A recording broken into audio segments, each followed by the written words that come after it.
सध्या आता अशी डिझाईनची बाही वर्क केलेली खूप येत आहे शिवण्यासाठी. तर या 2 बाही होत्या, तर मी त्या 2 वेगवेगळ्या मधून कट करून घेतल्या आणि मी अस्तर कट केलेलं होतं. मला हे 11 इंचाची बाही होती, पण मी जे अस्तर आहे का ते 10.5 इंचाचंच घेतलं आणि पाव इंच असं फोल्ड करून त्याच्यावर शिलाई मारून घेतली, कारण जी कटवर्कची डिझाईन होती ती अर्धा इंच अशी पुढे जात होती म्हणून. आणि पूर्ण अशी बाही शिवून घ्यायची आहे परफेक्टपणे.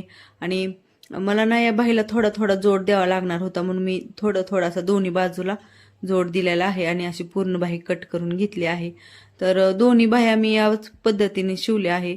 आता खूप सध्या अशा ट्रेंडिंग अशी ब्लाउज पीस येत आहेत शिवण्यासाठी. तर या पद्धतीने तुम्ही पण शिवायचं आहे. खूप सोपी पद्धत आहे आणि खूप छान फिनिशिंगमध्ये या पद्धतीने बाही शिवल्यावर दिसत असते. तर जी दुसरी बाही आहे का त्या बाहीला पण मी असा थोडा थोडा दोन्ही बाजूला जोड दिलेला आहे आणि या पद्धतीने मी बाही शिवली.